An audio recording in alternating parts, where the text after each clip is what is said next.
So Extreme Rules has come and gone, and starting this off, it's a mixed bag for me. Like there was one match I really hated, which I'll get into in a bit, but yeah, this pay per view was exceptional, and also the kickoff was pretty bad. Anyways, this is Neo Reality Entertainment. I wanted to go ahead and give my thoughts on Extreme Rules. First, we go to surprisingly a promo with the Dudley Boys calling out the Extreme fans of ECW, mocking them how ECW tanked after they left in 1999, even though they survived to the year 2001 and managed to outlast WCW by like what 5 days or 6, from what I read when I looked up on. Like they like to say, oh, the ECW closed down first because of their last pay per view. No, ECW officially closed down like a month, like about 5 6 days after WCW closed down. So Paul Heyman got his wish that he managed to outlast WCW. So I bet he was happy in the end.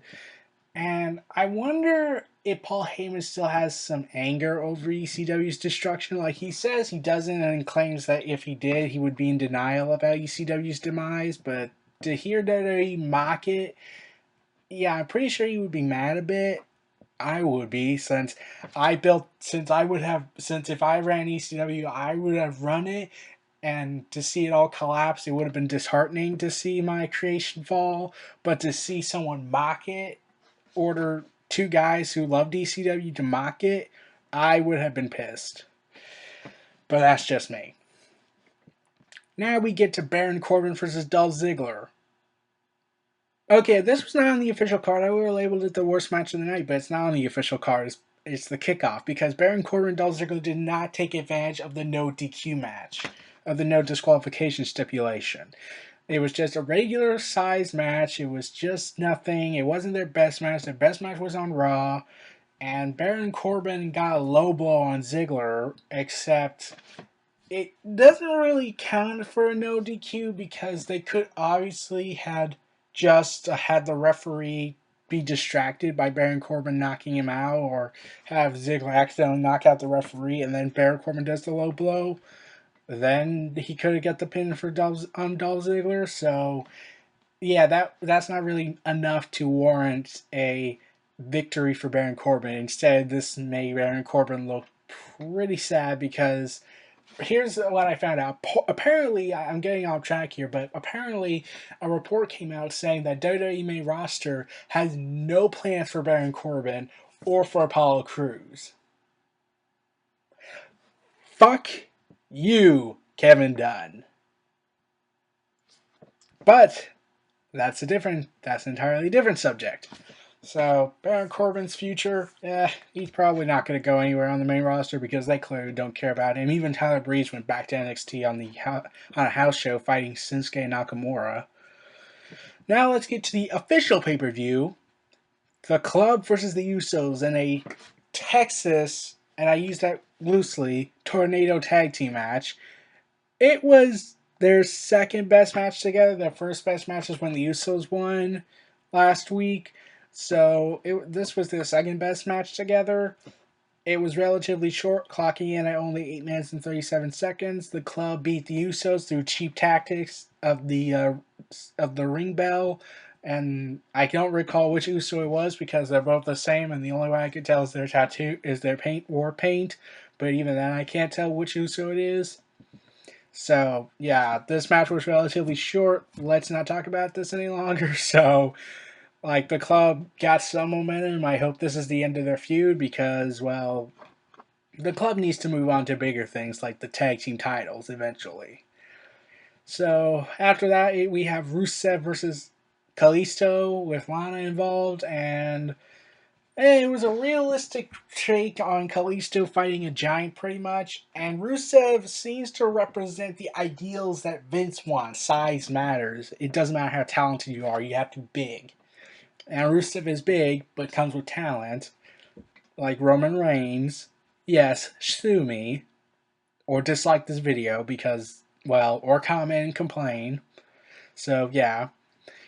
And Kalisto and him had a decent match. It was alright. And Most memorable was to see Kalisto get his back horribly arched dangerously to looking like he just got his spine ripped in half by Rusev in the Accolade, and Rusev regained the United States Championship for the second time, and I hated it. I'm going to be honest because there is reports going out that Cena is going to take back the U.S. title immediately after he returns. So Rusev is just a placeholder warming the belt up for Cena so Cena can come back in and creatively control and use creative control on him and bury him again. So yeah, so Rusev is just a placeholder. It could have just been safe for Kalisto versus Cena. That would have been a unique matchup, but Vince McMahon obviously doesn't like Kalisto because he's a small guy and a cruiserweight at best to him. So yeah, Rusev, you were getting such momentum again, and now Vince and Cena are gonna kill it. Why? Why? The New Day versus the Vaudevillains. Okay, this was a potentially good matchup, and it lasted only 6 minutes. Their promo felt longer than that, the New Day, and I was really hoping the match went longer. Like, I don't get why they're doing these time constraints when they could go as long as they want since they're on their own network, so they can do whatever they want. It doesn't mess up their schedule because every schedule can be just altered because they have the power of the WWE network, so they can do whatever they want. So I don't get it. And plus, nowadays pay-per-views can run as long as they can past the 3 hour mark now, since nearly went 4 hours. They nearly went 5 hours with 4.5 hours with WrestleMania 32. So yeah, I'm like wondering why they're still clocking in, trying to. Let's see, let's time constrain everything, even though they're potentially great matches. Let's time constrain everything, okay? Okay. So the New Day and the Vaudevillains only fought for 6 minutes and 20 seconds, and a confusing move, like Kofi Kingston did an outside interference. Like when Xavier Woods was gonna team up with Biggie, I thought, Xavier Woods is gonna take the fall for the Vaudevillains. No, that wasn't the case, so that was a little surprising. So Kofi Kingston does some outside interference. It was going by so fast. I don't recall what was it. Trouble in Paradise, I think it was. I don't know if it was Aiden English or Simon Gotch, and the New Day retains the tag team titles. And I'm speculating, they're gonna drop it at SummerSlam to Enzo Amore and Big Cass, since they now like to call him Big Cass because long names are very confusing for little children. And also, the Vaudevillains gimmick, like, I got a report found out on Daily Wrestling News, I think it was, where Vince McMahon said reportedly does not like the Vaudevillains gimmick. Two things. One, they represent a quote bygone era, and the 80s would have worked for this gimmick according to people and in NXT. But this is a gimmick that Vince should obviously be falling in love with because it represents the glory days of when he was rising to the top and now everyone hates him. When everyone loved him, well, mostly everyone, the territories hated his guts because he bought them out. But the glory days of when everyone looked at him like he was a genius, now everyone looks at him like a senile old man, which is kind of true. So, yeah. So the Vaudevillains, I don't know why Vince doesn't like them. And Big Cass and Enzo Amore, Vince doesn't even know what gimmick they are. It's called being yourself. Is that so hard to describe? So yeah, I don't get what's going on with Vince's psyche, but I think Camp WWE is a great learning experience of what goes on in Vince's head. I just made that in joke. Like I think of Camp WWE as Vince's psyche. So, but I'll get to that in a future thoughts video. The Miz versus Cesaro versus Kevin Owens versus Sami Zayn for the Intercontinental Championship. Okay, this was a potential match of the year quality bout, and they certainly delivered. Even though they only got like 18 minutes and 18 seconds, but there were a lot of false finishes, a lot of finishers used, a lot of a lot of upsets, like a lot of surprising. Oh my god, are they really gonna give it to Sami Zayn or Cesaro? I was actually kind of worried if Sami Zayn got the belt because I read a report. Because I've said this in a previous video, a report came out saying Vince McMahon only sees Sami Zayn as an Intercontinental Champion, not World Champion material. Even though I highly disagree with that. Like Tyler Breeze, I got it. I'm like I got mad at it initially, but then I like okay, with the gimmick he has, he's IC title at best. But Sami Zayn, like, if he won that title, what really evolves after that? He's never going to be put in the world title scene, according to Vince, because he doesn't represent what he wants. He's everything Triple H wants, not Vince. So it would have been good as it's going to get. Like, well, that's how far you went. Call it a career. There's nothing left for you to achieve, according to Vince. So so it's like Sami Zayn, Cesaro, and Kevin Owens and The Miz, they worked a hell of a match together. Cesaro with his numerous European uppercuts, Kevin Owens being Kevin Owens, Sami Zayn's war with Kevin Owens, and The Miz being The Miz, since he cut a promo quoting a movie from 2009. I don't recall what it was. I never heard of the movie until now, I think. It's hard to remember. So The Miz retains the belt after Kevin Owens did a pop-up powerbomb to no wait yeah, I don't remember what it was exactly. I keep thinking it was a pop-up powerbomb, and then Kevin Owens got knocked out of the ring, but then Sami Zayn attacked. Oh, now I remember. Haluva kick by Sami Zayn on Cesaro, and Miz got the pin. And I bet some people were kind of mad at that because Vince just told us to go fuck ourselves with Cesaro regarding, oh, I think The Miz is better than Cesaro in terms of a wrestler. He's not boring like The Miz. He's not boring like Cesaro. I'm Vince Kennedy McMahon, damn it. So someone can interpret that, but I'm not going to interpret that. I'm like, I just made that huge guess out. That was, yeah. So the Miz is rechained, and Sami Zayn and Kevin Owens are continuing their war. And my favorite highlight of the match has to be the second the bell rang, and we got a Haluva kick from Sami Zayn to Kevin Owens. Like, wow, it's only been, 10 seconds, and he already has a finisher out. Well, that's it. Call it a match. We just got match of the year contender here. This reminds me of SummerSlam 2009, was it? Where Shawn Michaels immediately after the bell rang super kicked Triple H out of the ring. It was just so hilarious. Now we get to the Asylum match, which is basically a cage match with weapons. So Dean Ambrose versus Chris Jericho. This was a methodical pace bout. It was slow. It was methodical. It was entertaining. Like, I was really hyped up to see. Like, I looked at barbed wire stuff and I was like, they're not going to use the barbed wire. WWE's too politically correct nowadays. They'll say it's too violent for children. So, yeah. I was not really looking forward to this match. I was thinking this match was going to be a disappointment because all the weapons would have been restricted because they can't do anything risky, and yet they went all out with this match. Dean Ambrose and Chris Jericho traded weapon after weapon, fire after fire, pretty much. Fight fire with fire. They traded, and like very late into the match, Chris Jericho uses the barbed wire baseball bat. Not the barbed wire baseball bat, the 2x4 barbed wire. The barbed wire 2x4, and I was like, oh my god, you're really using it. Like, granted, it's not to the head, but you're using it. Like, they didn't even do that at WrestleMania, which they should have. And then Dean Ambrose knocks Chris Jericho out and pulls out thumbtacks.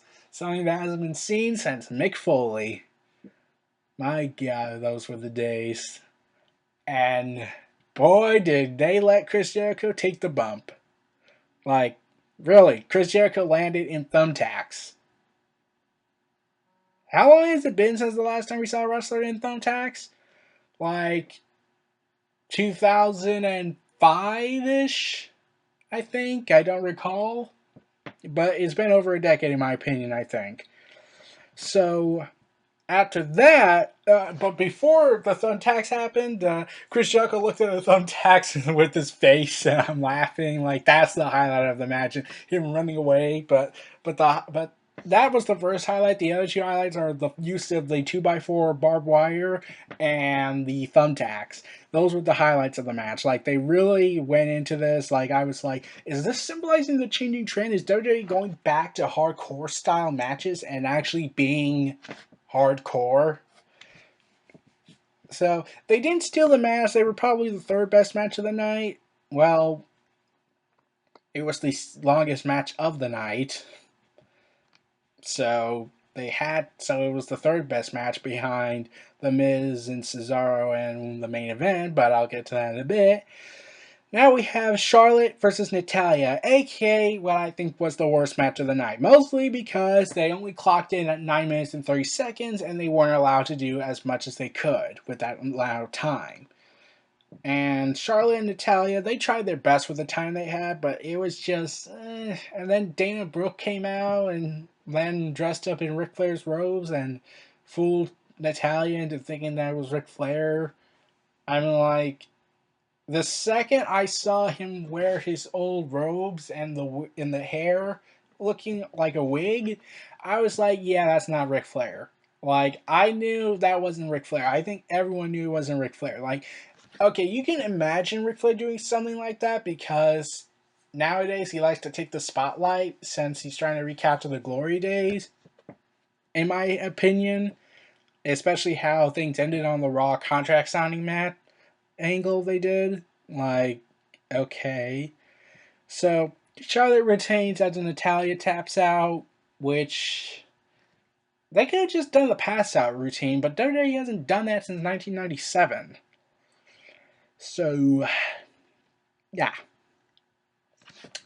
So nothing much happened with Charlotte versus Natalya, and Charlotte retains, and now Dana Brooke is now allied with Charlotte, so I'm interested to see how that goes.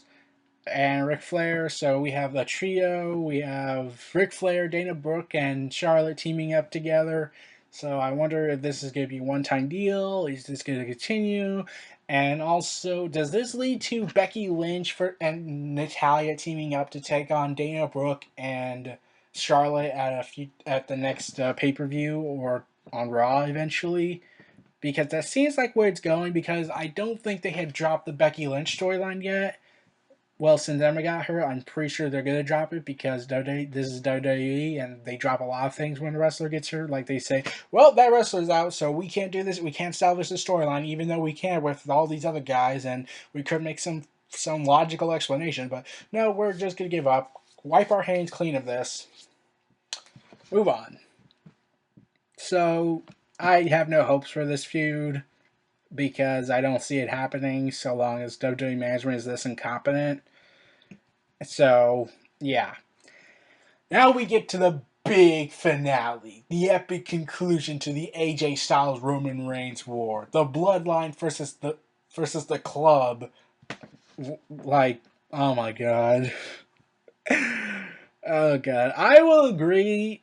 Carl Anderson and Luke Gallows have not been booked the way I think they should have been booked, but AJ Styles, he's been booked great, but when trying to incarnate the Bullet Club into WWE, you need to make them look dominant and then start to have Resistance fight back. Not like, oh, we're forming. Oh, never mind. We're being attacked. We have to give up afterwards. So Roman Reigns versus AJ Styles. I think this was match of the night by a mere margin with The Miz and Cesaro versus Kevin Owens and Sami Zayn in the Fatal 4-Way match. I think that was by a small margin, mostly because it went longer and it was destructive. It was bloody, well, without the blood. And AJ Styles took a lot of bumps. I'm trying to wonder. So wait, who's the heel in this feud? Like, is it Roman Reigns? Is it AJ Styles? Like, Roman Reigns is targeting the injured areas where AJ Styles has a lingering back problem and an ankle injury, and WWE clearly lets the heel does whatever they want to that because fuck the injury, fuck the wrestler. We're getting paid. We don't have to worry about any potential market collapse because we're the market. So I don't get what's going on here with that. And now Roman Reigns powerbombs AJ Styles twice. Well, one is a flip over, as I like to just call it, since I try to find the right name for it. And the crowd is on AJ Styles' side, and Roman Reigns is getting Roman sucks, and you can't wrestle, even though he clearly can. And also, yeah, I'm surprised they have not jumped over the barricade and attacked him yet. I'm like, the fans have been doing that lately, so why not just bring in the whole crowd? Let them riot. So, AJ Styles and Roman Reigns did as much as they can. Like, they had to top the Fatal 4-Way match, and I think they did, in my opinion. Like, while Dean Ambrose and Chris Jericho did last longer, it was the third best match because of the methodical pace instead of the fast-paced, aggressive style that you're usually used to. And Roman Reigns and AJ Styles, they did the best they could. Like, I feel like they managed to do it by a small margin to beat the Fatal 4-Way match. And then they start bringing back the overuse of finishes. Like I've said in previous videos, I am okay with them using the finishes multiple times because I've played the video games and I've done that a lot, so I'm used to that. So I could see them doing that in real life because it just adds fuel to the fire, in my opinion, to say, oh, are they going to lose to them? If they're really going to do a turnaround? Are they going to do this? Are they going to do that? And people were also complaining, like, and this was, in my opinion, a very stupid complaint, is, well, AJ Styles took one spear and lost, and Roman Reigns took, like, what, 4 phenomenal forearms? And I'm thinking, did everything else prior to that did not count? Like, Roman Reigns did beat Styles up with some pretty big moves, and you're not counting that because it wasn't a finisher. You just really want to hate Reigns. Like, I get you want to hate Reigns because you feel like he was pushed too soon, but I think he's been proving himself, but the fans just don't want to admit that, or at the very least, they don't want to accept that because he's not their guy. He's forced to them.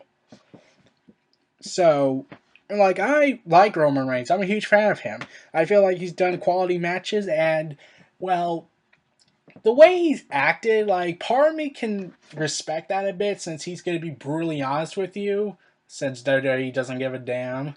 Since, oh, he's a top star, he can do whatever he wants.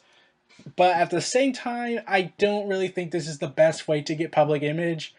But at the other same time, I'm thinking, well, Randy Orton did that back then, and everyone loved him, even though he was a complete jackass.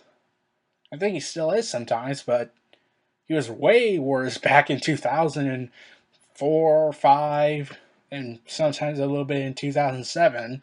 Like, I still recall him slapping some interviewer because he asked him to do watch yourself on TV. So, yeah. So, like, and Roman Reigns, let's see, he's just said in interviews saying, when I'm talking, shut the hell up. I'm just a guy getting rich, which I think was the worst, stupidest idea he could have made. And, well, then he lashed out on the fans the night after Payback concluded, which I was like, you know what, I don't really care. Like, he's been working nonstop to try and prove everyone that he can do the job that Vince gave him, and yet fans rejected him because he's not this guy, he's not Daniel Bryan, he's not CM Punk, he's not this indie wrestler, he's not Dean Ambrose, he's not Seth Rollins, he's a John Cena clone, which I'm saying you are technically right because he's being booked strong, but at the same time his character has become more vindictive and more brutal and more violent, and I'm pretty sure he's going to turn heel when John Cena returns and challenge him to a match at SummerSlam because they're building up a match at SummerSlam between John Cena and Roman Reigns, so they're going to turn him heel because John Cena demands it because he's a bitch. And won't do a face versus face unless it's The Rock. So, moving on from my big tangent there, Roman Reigns and AJ Styles tore the house down. Then Carl Anderson, Luke Gallows got involved. Then part of me was hoping that rumor about the Club versus the Shield was going to come true, but the Usos came in, and I was like, oh god, they're really going to play it safe. They really don't want to do the Shield. as much as awesome that would be, and I can kind of get that since they still need time to wound over the whole wounds that happened back in 2014. But like it took 2 years for DX to reform after Shawn Michaels and Triple H just war with each other for like what 2 years as well. And after what happened after the match, yeah, I don't see the Shield reforming anytime soon. So yeah. So Roman Reigns beats AJ Styles with a massive spear after a phenomenal forearm, and also I must add, AJ Styles took 2 spears. He kicked out of the first one, I think, or did Carl Anderson and Luke Gallows interfere right after that? And then AJ Styles took another spear and lost.